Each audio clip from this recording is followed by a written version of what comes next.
नमस्कार, मैं Neha Sharma news alert में आपका स्वागत है। आइए रूबरू करवाते हैं कुछ अहम खास खबरों पर। रतनगढ़ की आंगनबाड़ी कार्यकर्ता, सहायिका एवं मिनी आंगनबाड़ी कार्यकर्ताओं ने अपनी विभिन्न लंबित मांगों के समाधान को लेकर रतनगढ़ के पूर्व विधायक अभिनेश महर्षि को स्थानीय भाजपा कार्यालय में ज्ञापन सौंपा। ज्ञापन के माध्यम से कार्यकर्ताओं ने सरकार तक अपनी समस्याएं पहुंचाने और शीघ्र समाधान कराने की मांग की। ज्ञापन में उल्लेख किया गया है कि प्रदेश भर की आंगनबाड़ी कार्यकर्ता, सहायिका एवं मिनी आंगनबाड़ी कार्यकर्ता वर्षों से केंद्र एवं राज्य सरकार की योजनाओं को जमीनी स्तर तक पहुंचाने का कार्य कर रही हैं। इसके बावजूद उनकी जायज मांगों पर अब तक कोई सकारात्मक निर्णय नहीं लिया गया है। कार्यकर्ताओं ने कहा कि उन्होंने लोकतांत्रिक तरीके से कई बार ज्ञापन, धरना एवं आंदोलन के माध्यम से अपनी आवाज सरकार तक पहुँचाने का प्रयास किया। ज्ञापन में प्रमुख रूप से निम्न मांगों का उल्लेख किया गया है। मानदेय में वृद्धि करते हुए समय पर मानदेय भुगतान सुनिश्चित किया जाए। आंगनबाड़ी कार्यकर्ताओं एवं सहायिकाओं को ग्रेच्युटी एवं पेंशन सुविधा का लाभ दिया जाए। ऑनलाइन कार्यों का अतिरिक्त भार कम किया जाए तथा मोबाइल एवं इंटरनेट संबंधी समस्याओं का समाधान किया जाए। कार्य की निश्चित समयावधि तय की जाए एवं सेवाकाल के आधार पर पदोन्नति के अवसर उपलब्ध कराए जाएं। इस दौरान पूर्व विधायक अभिनेश महर्षि ने आंगनबाड़ी कार्यकर्ताओं की समस्याओं को गंभीर बताते हुए कहा कि वे कार्यकर्ताओं की मांगों को संबंधित स्तर तक पहुंचाएंगे और उनके उचित समाधान के लिए हर संभव प्रयास करेंगे। उन्होंने कहा कि आंगनबाड़ी कार्यकर्ता मातृ एवं शिशु कल्याण सहित विभिन्न सरकारी योजनाओं के सफल क्रियान्वयन में महत्वपूर्ण भूमिका निभाती हैं, इसलिए उनकी समस्याओं का समयबद्ध समाधान होना चाहिए। उन्होंने कार्यकर्ताओं को आश्वस्त किया कि उनकी आवाज सरकार तक मजबूती से पहुँचाई जाएगी। इस दौरान सैकड़ों की संख्या में आंगनबाड़ी कार्यकर्ता उपस्थित थी। रतनगढ़ से अरविंद महर्षि की रिपोर्ट। रतनगढ़ शहर और ग्रामीण क्षेत्र की आंगनबाड़ी सहायिका और कार्यकर्ता बहनों, सबसे पहले तो आप सब लोगों का मैं स्वागत और अभिनंदन करता हूं। आप सब लोग इस गर्मी में, भीषण गर्मी में हमारे बच्चों का, छोटे छोटे बच्चों का, परिवारों का ध्यान रखने का काम करती हैं। आप समाज के अंदर बहुत अनुकरणीय और शानदार कार्य करती हैं। इसके लिए मैं आप सब लोगों का धन्यवाद देता हूं, आप सब लोगों का आभार व्यक्त करता हूं। मुझे मालूम है बहुत कम मानदेय आप लोगों को दिया जाता है, मैं ये स्वीकार करता हूं। और राजस्थान की विधानसभा में जब मैं पिछली बार था तो मैंने सहायिका और कार्यकर्ता बहनों के बहुत मजबूती के साथ में आवाज भी उठाई थी। आप लोगों का मानदेय बढ़ाने के लिए भी मैंने मजबूती के साथ में आप लोगों का पक्ष रखा था या नहीं रखा था? रखा था। और उसके सकारात्मक परिणाम भी थोड़े आए, कुछ बढ़ा भी। लेकिन मैं ये स्वीकार करता हूं, मानता हूं कि जितना मानदेय बढ़ना चाहिए उतना मानदेय नहीं बढ़ा। मैं आप लोगों की बात को समझता हूं। मुझे यह भी मालूम है कि जितनी ड्यूटी आप लोगों से ली जाती है उतने के बदले में जो प्रतिफल मानदेय दिया जाता है वो नगण्य है, वो सफिशिएंट नहीं है, ये भी मैं मानता हूं।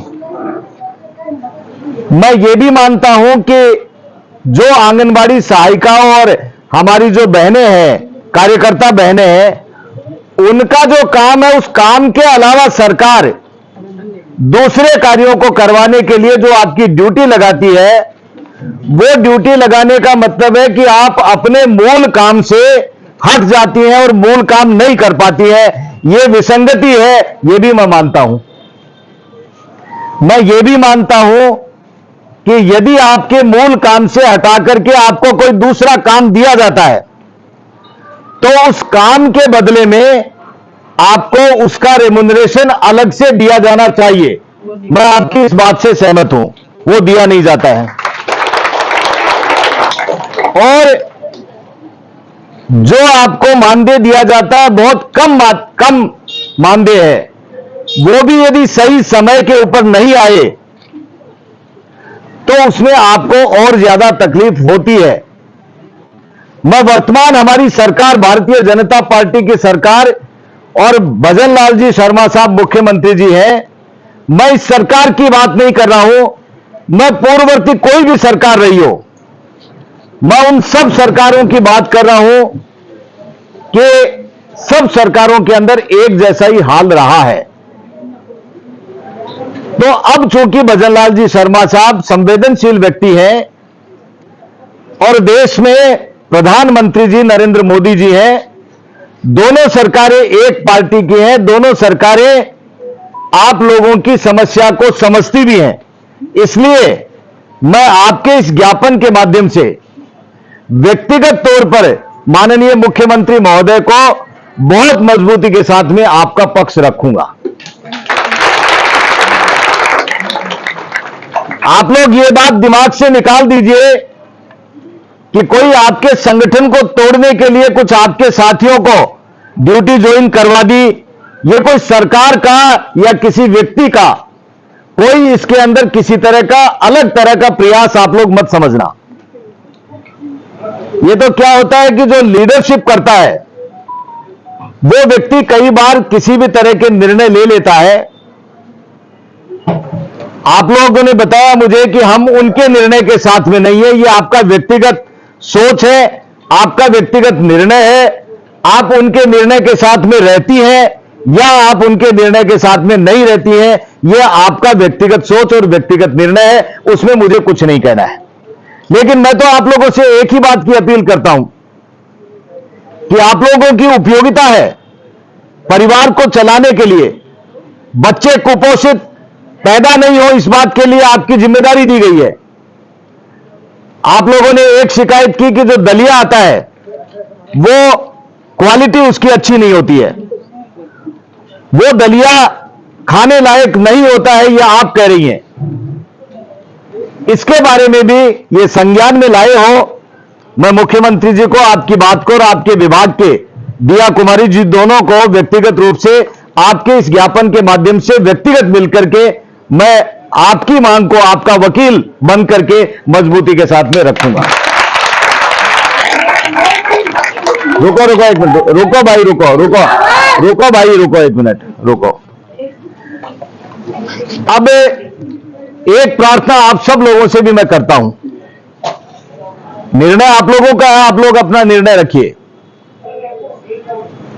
लेकिन चूंकि परिवारों को चलाने का यदि आपकी उपयोगिता नहीं होती, उपादेयता नहीं होती, तो निश्चित रूप से आपके इस विभाग को ही, आपके इस एनजीओ को विभाग में नहीं परिवर्तित करते और इसको खत्म ही कर देते। लेकिन उपयोगिता है, इसलिए आप लोगों को रखा हुआ है और इसलिए आप लोगों के जो काम करवाते हैं, विभाग के अलावा भी अन्य कार्य भी, जैसे जनगणना का काम कर रहे हैं, जातिगत जनगणना का काम करा रहे हैं, या अन्य समय समय के ऊपर काम करवाते हैं, ड्यूटी लगा देते हैं। एक बहुत गंभीर महत्वपूर्ण बिंदु के ऊपर मेरा आप लोगों ने ध्यान आकर्षित किया है। किसी के घर में मौत हो जाए, हम सामाजिक प्राणी हैं, हमारे खाली मां बाप बेटा बेटी नहीं है, हमारे मां बाप दादा दादी बुआ, हम सामाजिक प्राणी हैं। इस संरचना के अंदर, इस ढांचे में जो निकट परिवार है उस सारे परिवार को शामिल करना चाहिए। उसमें यदि किसी तरह की कोई गमी हो जाए या कोई घटना हो जाए तो उसके अंदर आपको कम से कम 15 दिन की छुट्टी सैंक्शन करनी चाहिए, यह मैं मानता हूं। 5 दिन में वास्तव में नहीं होता है, और घर की महिला तो जो है वो निकल करके बाहर जा ही नहीं सकती है, घर छोड़ करके जा ही नहीं सकती है।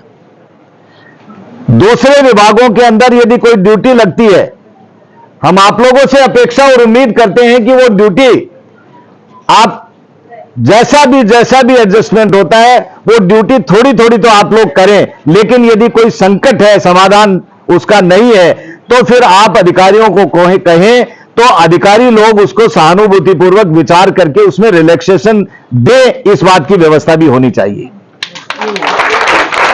और जितनी ड्यूटी आपको कराते हैं उस ड्यूटी के बदले में आपको एक्स्ट्रा प्रतिफल जरूर देना चाहिए। मुझे लगता है कि जैसे ही एक्स्ट्रा प्रतिफल देने की बात होगी तो उसके अंदर कुछ बहनें जो कि जरूरत भी होती है, जरूरतमंद भी होती हैं, और उनको जो है वो एक्स्ट्रा पैसा मिल जाएगा, तो उसके अंदर वो शहर स्वीकार करके उस ड्यूटी को और कर भी लेंगी। इसलिए ऐसा भी एक प्रोविजन रखा जा सकता है। दूसरी बात यह है कि आप लोगों को यह सही बात है, आपका बहुत बड़ा कैडर हो गया है, क्योंकि यहां पर कितने केंद्र हैं? जैसे रतनगढ़ तहसील में कितने हैं? 227 है शहर और ग्रामीण को मिलाकर के, और एक केंद्र में 2 बहनें हैं। 230 है। 230 में 4 है 3 है? 2 ही 2 हैं। किसी में 3 है क्या? आशा लग गया 2 है, वो आशा को छोड़ दो, 2 समझ लो।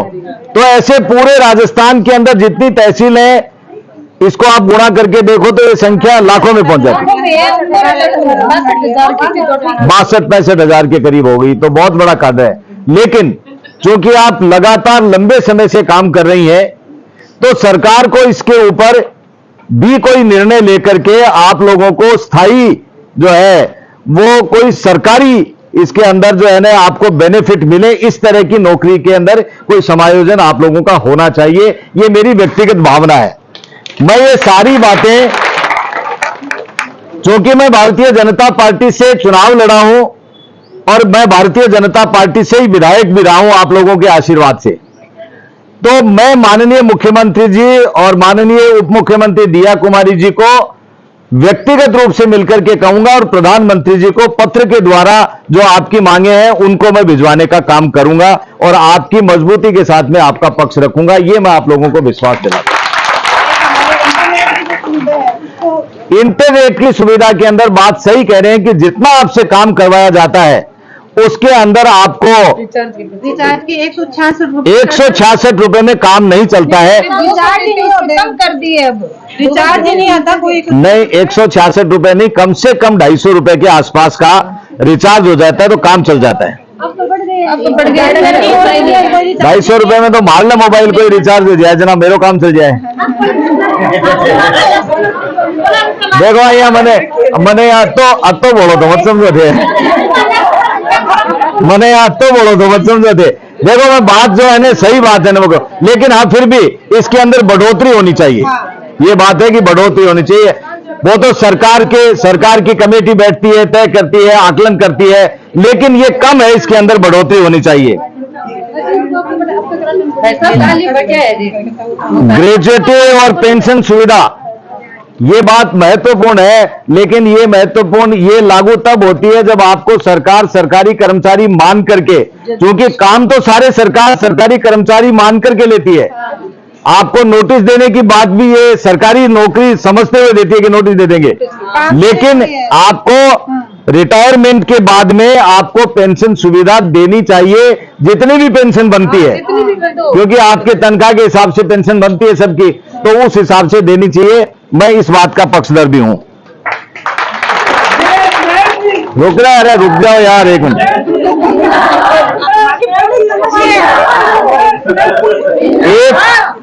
एक सेवा आपका जो ये दिखा है ना कि सेवा काल के हिसाब से पदोन्नति, ये बात भी सही है कि जैसे बाकी सबका जो सरकारी कर्मचारी हैं उनका टाइम फ्रेम पे प्रमोशन है, तो आप लोगों का भी प्रमोशन की कोई ना, अब आप तो जहां भर्ती हो वहीं रिटायर हो जाते हो, तो ये बात भी सही है। साइका की पोस्ट आती है तो उनको वैसे निकाला जाता है।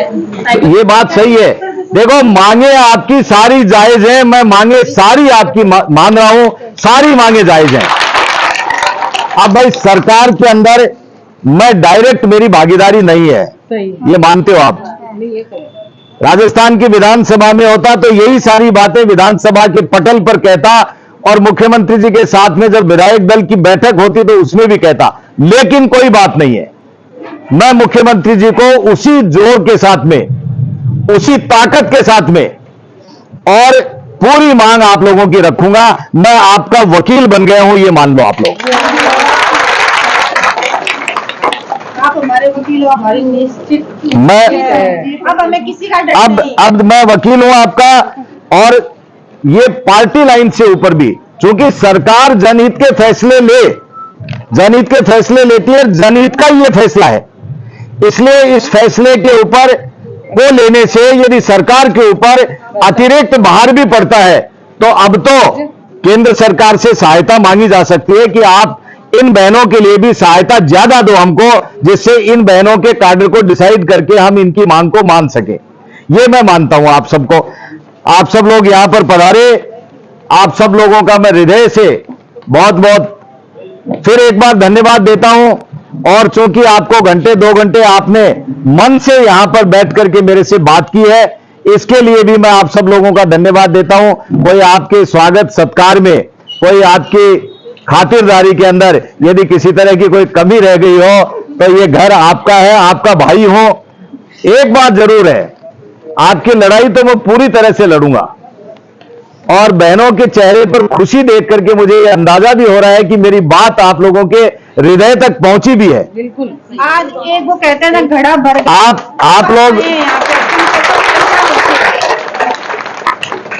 आप लोग इसी तरह से स्नेह और प्यार देती रहिए। आप लोगों की बात को हर पटल के ऊपर, हर जो क्या बोलते हैं, आपका जो भी कोई प्लेटफॉर्म मिलेगा मुझे, उस प्लेटफॉर्म पर आज के बाद में आपकी ही बात करेंगे। सरकार के मंत्रियों के पास में बैठूंगा तो भी बात करूंगा, जनता के बीच में भी आपकी बात करेंगे, सरकार से भी आपकी बात करेंगे, जिससे एक सकारात्मक वातावरण बन सके आप लोगों के पक्ष में। ये काम भी हम लोग करेंगे। फिर एक बार आप सब लोगों को बहुत बहुत धन्यवाद देते हुए देता हूं मेरी वाणी को विराम। जय जय श्री राम। मैडम, किस विषय को लेकर आज आपने दिनेश जी महर्षि को ज्ञापन दिया? भाई साहब, पहले तो आपका बहुत बहुत साधुवाद कि आज हमारी आवाज को ऊंचा करने के लिए आप यहाँ आए हैं। आज हमने ज्ञापन दिया है कि हमारी कुछ मांगे थी गवर्नमेंट से, जिसको पूरा किए बिना ही और हमारे जो संगठन था उसने सरकार के साथ समझौता कर लिया और हड़ताल तोड़ने का। हड़ताल तो चल ही रही थी 1 तारीख से, लेकिन उसको हमने जारी रखा है आज से। बीच में 16 तारीख को यह हुआ कि सरकार और संगठन के बीच में समझौता हुआ और उसने हड़ताल को तोड़ दिया। लेकिन पूरे राजस्थान की मातृशक्ति आंगनवाड़ी वर्कर्स, कार्यकर्ता और सहायिका ने उस समझौते को अस्वीकार कर दिया और सड़कों पे उतरी हुई थी और उतरी हुई रहेंगी जब तक हमारी सारी मांगे पूरी नहीं होंगी। नारी शक्ति, हम सब